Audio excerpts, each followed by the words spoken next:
this is a very big market and it's growing very quickly. And in such environments, in such economies, what happens is that the entrance barriers for retailers are lower, meaning that many retailers are starting their businesses and more brands are fighting over the same customer base, meaning that the market is becoming much more competitive. And in such markets that are very competitive, what happens is, again, it's economics 101. So the cost of acquisition will start to rise, and then you would acquire a certain customer for a certain amount of money, but if they don't exhibit repeat business, and if they don't come back to you again and again, post-acquisition, you won't be able to be profitable.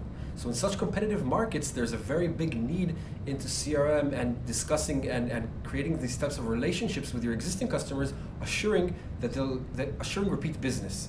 And once we have repeat business, that's the only way today in such environments to be profitable and continue this growth.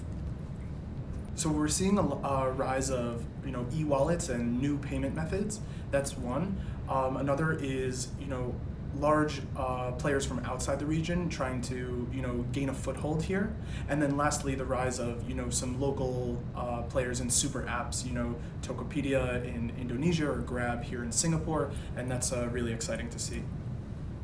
I moved to Singapore in 2010 when there was no Zalora, no Lazada, no Grab, and see where we are today. The entire digital economy has changed, and that happened over the last 4 to 5 years. So the pace of change is tremendous. And I think as we see the years pass, we will see that more and more innovation happening. So technology will be at the core of it. One of the things I find it very unique or very interesting in the market is the omni-channel movement, which has come very early.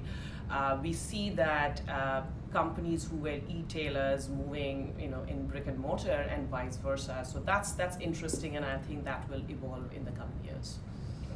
One of the developments that we're seeing is something called O2O, online to offline. These days, there's a lot of traditional companies that used to be offline, and they're starting to go online. And once they start doing that, you're going to start seeing a lot of challenges around how do you actually get a very holistic user profile, how do I tie my customers together across these different channels. And I think there's definitely a lot to do there, and partnering with the right technology would definitely help. We've been seeing a few interesting trends happening these days, especially international shopping days such as Black Friday or Singles Day. We've been witnessing twofolds of in-app purchases happening year over year. That means, and it's a unique figure, so a lot of people are opening their wallets during these days, and when people feel more comfortable in opening their wallets on mobile devices, that means there's higher possibility for other verticals as well, not just shopping apps, but also gaming, travel, utilities. It definitely have potential to increase. So we came here to actually learn quite a bit, right? So we've learned a lot about how customers are approaching online retail search, especially through marketplaces right now. But they're also looking to continue to build their B2C brands out there. So a lot of the paradigms that we have used in the United States, I think, will apply out here in Southeast Asia, using analytics to drive search relevancy and results, to drive personalization, and to create a digital experience for users that's going to keep those users on the customer site as opposed to going to something like Alibaba or Google and to do their search, right? And that leads to having risk of them just leaving your site completely and going to another competitor and not buying from them.